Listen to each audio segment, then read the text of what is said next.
मैं कह रही थी मुझे घर ले चलो, मुझे इंटरव्यू वगैरह नहीं देना है, मुझे नहीं देना चाहे जो भी हो, मुझे क्या वापस वो वापस के। बहुत पिछड़े एरिया से हम लोग रहने वाले हैं। उन्होंने बहुत जगह जगह काम किया है, बहुत छोटा छोटा माली का काम। उसके बाद बहुत सी चीजें ऐसे चटाई बिनने का काम वो करते थे। फिर धीरे इस बच्ची का पर डे थेरेपी होता है और कई टाइम से हो रहा है। मतलब कि जिस दिन मुझे इंटरव्यू था इस बच्चे का, ये फोन करके स्टार्टेड क्राइंग कि सर मैं हॉस्पिटल में एडमिट हूँ, और हर दूसरे दिन हॉस्पिटल में इसको एडमिट होना पड़ता है। प्रीलिम से, तो जिस दिन प्रीलिम्स था मेरा, उसकी एक रात पहले मेरी हेल्थ बहुत ज्यादा खराब थी। उस दिन पेपर वाले दिन भी जाने की हालत में मैं नहीं थी। घर पे हुआ चलो ठीक है ले चलते हैं, अगर तुम्हारा मन होगा तो। तुम जिस हालत में रहकर मैंने एग्जाम दिया है, देने की हालत में भी नहीं थी, मैंने फिर भी दिया, इंटरव्यू वगैरह सारी चीजें किया। मुझे लगता है कि अगर इस सिचुएशन में रह के मैं कर सकती हूँ, तो इस कोचिंग का कोई भी बच्चा कर सकता है, क्योंकि वो मुझसे काफी अच्छी हालत में अभी है। अगर मैं कर सकती हूँ तो आप लोग डेफिनेटली कर सकते हैं। वेरी नाइस यार, कोई भी कर सकता है। हेलो एवरीवन, आज सारे लोगों से मैं जिस शख्स को मिलाने वाला हूँ, चेहरे पे भले मेरे मुस्कुराहट है, लेकिन इस बच्चे को इंट्रोड्यूस कराने में शायद मैं क्या दुनिया का कोई टीचर खड़ा होता तो उसकी आंखें थोड़ी सी नम हो जाती, क्योंकि ये स्टूडेंट बहुत खास है। और आज शायद इस पोडियम पे खड़े होके इस बच्चे के थ्रू जितने हजारों और लाखों लोग सुन रहे होंगे, मुझे लगता है कि बहुत सारे लोगों की लाइफ को बदलने वाले कारण बनने वाला है। तो मैं बिल्कुल बात नहीं करूंगा और मैं उसी स्टूडेंट से आपको मिलवाऊंगा, और वही स्टूडेंट आपको बहुत कुछ आज अपने बारे में बताएंगे। मुझे लगता है कि आज ये आपके लिए लाइफ चेंजिंग एक छोटा सा सेशन होने वाला है। तो स्टार्ट करते हैं इंट्रोडक्शन से। यस। Yes sir. मेरा नाम चंद्रप्रभा कुशवाहा है। मैं सोनभद्र की रहने वाली हूँ। और उसके बाद मैंने स्कूलिंग अपनी जीआईसी गवर्नमेंट स्कूल से की है। उसके बाद मैंने ग्रेजुएशन में बीएससी किया। उसके बाद थोड़ा सा गैप लेकर मैं आई थी यहाँ इलाहाबाद। मैंने एक जगह कोचिंग ज्वाइन किया था। तो वहाँ मैंने क्या किया कि पहले मैंने 1 साल की फीस जमा कर दी। फिर हम वहाँ मैंने सिलेबस देखा। पहले तो मुझे वहाँ दिखाया गया कि कंप्यूटर लैब्स हैं, यहाँ पे एसटी वगैरह होती है। लेकिन थोड़े धीरे टाइम बाद मुझे पता चला कि नहीं, ऐसा कुछ भी नहीं है, सारी चीजें फेक थी। तो मैं जिस पीजी में रहती थी वहां पे मुझे एक लड़की मिली। आ, उसने मुझे सिलेक्शन अड्डा के बारे में बताया। तो मुझे लगा कि सिर्फ ऊपर ऊपर की बातें हैं, हर कोई अपने कोचिंग को ऐसे ही बोलता है। उसके बाद मैंने केडी कैंपस में अपना वो लिया, मतलब डेमो लिया। फिर मैंने पैरामाउंट में डेमो लिया। उसके बाद भी मैं सिलेक्शन अड्डा में आई। फर्स्ट में मैथ की क्लास थी, शुभम सर ले रहे थे। थोड़ा सा तो ज्यादा उन्होंने जी। पहली बार मैंने देखा, वो कह रहे हैं कि बिना पेन के सॉल्व करो। मैथ्स तो दिमाग में सॉल्व हो जाती है, पेन की हाँ, क्या जरूरत है। थोड़ा सा प्रभा इधर आ मुझे जाना, थोड़ा सा। हाँ हाँ, तो यस। मुझे थोड़ा सा वो इंटरेस्टिंग लगा कि ये थोड़ा सा अच्छा भी सर बता रहे हैं। उसके बाद मैंने उनकी क्लास की और बच्चों को भी मैंने देखा फटफट आंसर दे रहे हैं, कैलकुलेशन इतनी फास्ट। और शुभम सर जब कैलकुलेशन कर रहे थे तो लग रहा था वो गिनती पढ़ रहे हैं, जैसे कि हम लोग को आता है। वो बहुत ज्यादा स्पीड में थे। हाँ हाँ हाँ। फिर नेक्स्ट डे मैं आई तो आप मिले सर मुझे। तो आपने पूछा कहाँ की हो, मैंने बताया। फिर आपने बोला कि इंग्लिश की क्लास ली है। मैंने कहा नहीं। कह रहे आज चलो, आज मैं क्लास लेता हूँ, आज मजा आएगा। उस दिन मैंने देखा तो मुझे बहुत अच्छी लगी क्लास, सारी चीजें समझ में आई कि नहीं हाँ, बस ऊपर ऊपर की चीजें नहीं है। सिलेक्शन अड्डा एक्चुअल में बहुत अच्छी कोचिंग है, इलाहाबाद में सबसे बेस्ट है। उसके बाद फिर मैंने एडमिशन ले लिया। प्रभा जो मैं एग्जैक्टली आज बात करना चाहता हूँ, बहुत सारा इंट्रोडक्शन हुआ होगा, बहुत सारे बच्चे जानते हैं सिलेक्शन एट द बेस्ट, बहुत सारे लोग सिलेक्ट हो रहे हैं। लेकिन आज मेरा तुमसे बात करने का ये कोई कारण नहीं है। मैं एग्जैक्टली बहुत सारे लोगों के लिए बात करना चाहता हूँ। प्रभा, फाइनली कहाँ पे सिलेक्शन हुआ है, इसके बारे में पहले बताओ। सर मेरा सिलेक्शन आरआरबी पीओ और आरबी क्लर्क दोनों में हुआ है। मुझे प्रतिमा बैंक अलॉट हुआ है। ठीक है। जो सबसे मेन चीज मैं जानना चाहता हूँ, जो सबसे बड़ी चीज है, मैं प्यारे बच्चों अगर प्रभा के बारे में बात करूं तो सी इज रियली फिजिकली डिसेबल्ड और बहुत सारी दिक्कतें हैं। अगर मैं एक एक दिक्कतें बताऊंगा, बच्चे की चेहरे की मुस्कुराहट पे आप जाएंगे तो शायद दिक्कत आपको नहीं लगेगी। लेकिन शायद एक ऐसी बच्ची है जिस फिजिकल कंडीशन में रह के जहां तक पहुंची है, शायद ही किसी का पहुंच पाना या सोचना भी बड़ा दूभर हो जाएगा। मतलब ये एक ऐसी बच्ची है कि जिसको जिस दिन मैं चाहता हूँ यही बताए। यस, हाँ। सर पहले अगर मैं शुरू करूँ प्रीलिम से, तो जिस दिन प्रीलिम्स था मेरा, उसकी एक रात पहले मेरी हेल्थ बहुत ज्यादा खराब थी। उस दिन पेपर वाले दिन भी जाने की हालत में मैं नहीं थी। घर पे हुआ चलो ठीक है ले चलते हैं, अगर तुम्हारा मन होगा तो तुम दे देना। मैंने कहा ठीक है। उसके बाद मैं गई, मैंने प्रीलिम्स दिया, अटेम्प्ट किया एग्जाम। एग्जैक्टली फिजिकली क्या क्या दिक्कत है प्रभा, सारे बच्चों को पहले सर पहले तो मुझे हीयरिंग की प्रॉब्लम है एक। एग्जैक्टली हियरिंग की बहुत बहुत प्रॉब्लम है। और थोड़ा सा आप देख रहे होंगे कि मैं बहुत तेजी आवाज में बोल रहा हूँ, ओनली बिकॉज ऑफ दैट कि she is not able to listen any of the things. तो सबसे बड़ी हियरिंग डिसेबिलिटी है। और इस बच्ची का पर डे थेरेपी होता है और कई टाइम से हो रहा है। मतलब कि जिस दिन मुझे इंटरव्यू था इस बच्चे का, ये फोन करके सी स्टार्टेड क्राइंग कि सर मैं हॉस्पिटल में एडमिट हूँ, और हर दूसरे दिन हॉस्पिटल में इसको एडमिट होना पड़ता है। मतलब आज भी ये खड़ी है, तो आज आज आप समझिए कि ये हमसे ऐसा स्टेटमेंट डिलीवर कर रही है कि सर आज जाऊंगी, कल फिर मैं एडमिट हो जाऊंगी हॉस्पिटल में। तो क्या ये ट्रू है? हाँ सर, ये बात है। मुझे अगर मैं आज हॉस्पिटल गई हूँ तो एक दिन का गैप देके मुझे फिर नेक्स्ट डे जाना पड़ता है। नेक्स्ट डे हॉस्पिटल जाना पड़ेगा? Yes sir. ये बेटा, ये लाइफ थ्रेटनिंग डिजीज है, ये जीवन भर ऐसे ही चलता रहेगा हाँ कि सर, ये ऐसे ही रहेगा।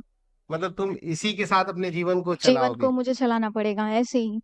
ऐसे ही चलाना पड़ेगा? Yes sir. क्या ये जो तुम्हें दिक्कत आई सुनने की, और किडनी में भी तुम्हारे प्रॉब्लम है, हाँ सर। और बेटा मतलब जब बच्ची को दिक्कत स्टार्ट हुआ तो इसके हेयर शायद लॉस भी हो गए थे, इसके ये हेयर लॉस वाला बात क्या था? सर, पहले तो मैंने इसकी आयुर्वेदिक दवा अभी मैं चला रही हूँ। इसकी पहले मैंने एलोपैथ की दवा स्टार्ट की थी। तो उसमें जो मेन कंपोनेंट दिया जाता था सल्फाइड, उसमें फॉस्फेट होता था। तो वो स्किन के लिए, हेयर्स के लिए अच्छा नहीं होता है। तो उसकी वजह से हेयर फॉल और स्किन पे रैशेस और पिंपल्स वगैरह ये प्रॉब्लम स्टार्ट हो गई थी। उसके बाद फिर मैंने एलोपैथ को छोड़ के मैं आयुर्वेदिक दवा लेना शुरू की हूँ। अभी लगभग मुझे 1.5 साल हो गए हैं आयुर्वेद की थेरेपी और दवा लेते हुए। पर डे ये होता है? ये हाँ हर सर। ऑल्टरनेट पे होता है कि पर डे होता है? सर, ऑल्टरनेट होता है लेकिन दवा मेरी रेगुलर अच्छा, चलती क्या है। इसकी वजह से तुम्हारे तैयारी करने पे बहुत ज्यादा इम्पैक्ट आता है? हाँ सर, पहले तो कंसिस्टेंसी वो उसकी वजह से बहुत ब्रेक हुई। मैं डेली पढ़ाई नहीं कर पाती थी। कोई 3-3 4-4 दिन ऐसे हो जाता था कि मैं बुक्स नहीं खोल पाती थी। तो बुरा लगता था, लेकिन ये है कि अगर मुझे थोड़ा सा भी मुझे हिम्मत होती थी कि नहीं मैं कर लूंगी, तो मैं लेटे लेटे ही रिवाइज कर इस लेती बच्चे के थी। बारे में बताओ। प्यारे बच्चे, इकलौती ऐसी लड़की जब ये क्लास में आती थी तो रोक के बाहर ही बोल देती कि सर हमारी चेयर अगर आगे लग जाए तो ठीक रहेगा, क्योंकि मुझे इतनी ज्यादा प्रॉब्लम है कि अगर मैं डायरेक्ट माइक की आवाज मेरे कान में जाएंगी तो सर मेरे कान का पर्दा बहुत ज्यादा कोलैप्स डैमेज हो जाता है। तो बच्चे की सीट एकदम से आगे लगवाई जाती थी, only because of that she had some of the problem related hearing. लेकिन ये प्रॉब्लम इतनी बढ़ती जाएगी ये पता नहीं था, और आज ऐसी स्थिति है कि हर दूसरे दिन थेरेपी कराना पड़ता है, और डॉक्टर ने भी बोल दिया है कि शायद ये केवल मेडिसिन है जिसकी वजह से ऐसा हो रहा है, हाँ सर। नहीं तो अभी तक शायद तुम्हारी हीयरिंग पूरी तरीके से। पूरी तरीके से, मतलब पॉसिबिलिटी है कि शायद वो पूरी तरीके से अब तक खत्म हो गई होती अगर मैंने आयुर्वेद की दवा नहीं चला रही होती अभी तो। तो मतलब हमेशा ये दवाई चलानी ही हाँ चलानी। सर, दवा हमेशा चलनी है। अच्छा, इतनी बड़ी disability, being a girl, life में ऐसे चैलेंजेस देखने को मिल रहे हैं क्या? इसमें जो सबसे बड़ा इंस्पिरेशन है वो कौन है तुम्हारी लाइफ का? सर, इंस्पिरेशन तो मैं सबसे पहले, मतलब अगर एक आइडियल बोलूँ तो मेरे फादर हैं। क्योंकि जिस तरह से उन्होंने हम लोग को पढ़ाया, एक बहुत गांव के बहुत पिछड़े एरिया से हम लोग रहने वाले हैं। उन्होंने बहुत जगह जगह काम किया है, बहुत छोटा छोटा माली का काम। उसके बाद बहुत सी चीजें ऐसे, चटाई बिनने का काम वो करते थे। फिर धीरे धीरे वो फैमिली को लेके गाँव छोड़ के आगे आए, इधर आके उन्होंने अभी वो रिहंद में टेक्नीशियन के पद पे कार्यरत है।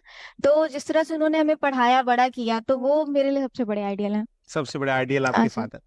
पापा तो यार सबके हीरो होते हैं, चाहे आपके हो चाहे हमारे हो या दुनिया के किसी भी इंसान के लिए। मतलब एक ऐसी बच्ची जिसने इतना कुछ फेस किया है। मुझे पता है कि जिस दिन इसका इंटरव्यू था उसके अगले दिन जिसका इसका इंटरव्यू था, उसी रात को क्या हुआ था रात को तुम्हारे साथ, ये भी सर, बता दो। मैं बताना चाहूंगी, मेरे किडनी में स्टोन है, लेफ्ट राइट दोनों में। दोनों में स्टोन भी? एक तो और प्रॉब्लम है, किडनी स्टोन भी है इनको? सर, हाँ। बहुत एक्सट्रीम पेन। 3 नवंबर को मेरा इंटरव्यू था, 2 की रात को, शाम से ही 5 से ही मेरा पेन थोड़ा थोड़ा स्टार्ट हुआ। लेकिन फिर वो बहुत ज्यादा होने लगा था। मैं कह रही थी मुझे घर ले चलो, मुझे इंटरव्यू वगैरह नहीं देना है। मुझे नहीं देना, चाहे जो भी हो, मुझे क्या वापस वो वापस जाना है। अनबीरेबल पेन था, क्या बियर सर, नहीं वो किया जा बहुत सकता ज्यादा अनबियरेबल पेन था, मुझसे बिल्कुल नहीं हो रहा था। है? फिर नेक्स्ट डे मॉर्निंग में भी पेन वैसे ही था, लेकिन थोड़ा दवा वगैरह लेके, इंजेक्शन वगैरह लेके मैं गई हूँ। फिर इंटरव्यू हॉल में मैं बैठी थी। उस टाइम बियरेबल पेन हो रहा था। फिर मैंने इंटरव्यू दिया, एसबीआई खुद को बांध के एसबीआई क्यों रखा। छोड़ दिया? एसबीआई का पेपर क्यों छोड़ दिया? एसबीआई में सर, क्या हो गया? पेपर देने गई थी लेकिन हेल्थ मेरी सही नहीं थी, मैं पेपर अटेम्प्ट नहीं कर पाई। मैंने थोड़ा सा स्टार्टिंग में दिया है, मेरे अटेम्प्ट भी बहुत कम थे, मेरी हिम्मत नहीं हो रही थी बिल्कुल भी एग्जाम देने की, मेरा हेल्थ मेरा बिल्कुल साथ नहीं दे रही थी। तो मैंने छोड़ दिया हेड क्या डाउन आधा करके। घंटा 1 घंटा भी बैठ पाना तुम्हारे लिए मुश्किल होता है? हाँ सर, अगर मैं 2 घंटे भी, अगर 1 घंटे भी अगर मैं चाहूँ कि स्ट्रेट बैठ के मैं पढ़ाई कर लूँ, तो बैठना मेरे लिए मुश्किल हो जाता है। मुझे लेट के ही पढ़ना पड़ता है। आप सोच रहे हैं ना सर, मतलब लेट के पढ़ना पड़ता है, 1-2 घंटे भी खड़े होके पढ़ाना मुश्किल होता है। मतलब मैं क्या कहूँ, एज अ टीचर और एज अ मतलब elder brother of those students related these kind of students very close to us, ऐसे स्टूडेंट्स जो बोल रहे हैं सर बैठ के पढ़ना मुश्किल है, लेट के ही पढ़ पाते हैं, इतनी सारी दिक्कत है, हियरिंग डिसेबिलिटी है, हेयर लॉस है, चेहरे में बहुत दिक्कत है, किडनी स्टोन है, माइग्रेन की भी बहुत बड़ी प्रॉब्लम है इस बच्ची को, और माइग्रेन की तो बहुत टाइम से दवाई हो रही हाँ तुम्हारी, सर। जैसा तुमने बताया था। कि इतनी सारी प्रॉब्लम होने के बावजूद भी आज जिस पोडियम पे खड़ी है, वो पोडियम पे खड़ा होना शायद एक सफल इंसान को ही नसीब हो पाता है यार। मैं तो आई एम रियली मतलब यही बोलूंगा, thank you God for having these kind of students in my life. ऐसे स्टूडेंट्स को पाके हम सारे टीचर्स की जिंदगी धन्य हो जाती है कि ऐसे स्टूडेंट जो एक टीचर्स को सिखाते हैं कि आप देख लो सर, अगर आप दिन रात मेहनत कर सकते हैं तो हम किसी भी परिस्थिति में काम कर सकते हैं, बस हमें सपोर्ट की जरूरत होती है। ऐसे लोग शायद हजारों लोगों के लिए एक इंस्पिरेशन होंगे। For me you are also an inspiration, कि आपको बहुत कुछ सीखा जा सकता है कि इतनी ट्रेचरस कंडीशन है, इतना अपोज कंडीशन है, लेकिन हर एक एक्सट्रीम कंडीशन को ओवरकम करते हुए फाइनली यहाँ पे पहुंचना, आरआरबी, पीओ और clerk. I am really really really very thankful to you, and I only say कि यार you are the gem of selection Adda. And मैं शायद हर एक स्टूडेंट से बोलूंगा, बेटा जिंदगी में सब कोई परेशानी है, बहुत कुछ परेशानी है, हर कोई को परेशानी है, लेकिन परेशानियां तुम्हारी सोच और तुम्हारे सपनों से बड़े नहीं है। और ये जीता जागता एग्जाम्पल आपके सामने है। इसके पास पहला ऑप्शन ये था कि ये छोड़ सकती थी, तैयारी को छोड़ सकती थी, ड्रॉप कर सकती थी, लड़की है, शादी हो जाती, कहीं ना कहीं डिपेंडेंसी हो जाती, चल सकता था। लेकिन नहीं, सरकार वो कहते हैं नहीं, ये कुछ भी हो जाएगा, हम अपने पैरों पे ही खड़े होंगे। और इसका जीता जाता उदाहरण लाकर खड़ा कर दिया और अपने सामने के सामने, और लोगों के लिए माइंड सेट कर दिया कि if I can do then anybody can do. Yes sir. जाते जाते बच्चों को क्या एडवाइस करोगी? सर मुझे लगता है कि जिस हालत में रहकर मैंने एग्जाम दिया है, देने की हालत में भी नहीं थी, मैंने फिर भी दिया, इंटरव्यू वगैरह सारी चीजें किया। मुझे लगता है कि अगर इस सिचुएशन में रह के मैं कर सकती हूँ, तो इस कोचिंग का कोई भी बच्चा कर सकता है, क्योंकि वो मुझसे काफी अच्छी हालत में अभी हैं। अगर मैं कर सकती हूँ तो आप लोग डेफिनेटली कर सकते हैं। वेरी नाइस यार, कोई भी कर सकता है। तो प्रभा, ढेर सारी शुभकामनाएं, खूब थैंक आगे यू बढ़ो, सर। खूब ईश्वर बहुत आपको आगे ले जाए, ढेर सारी शुभ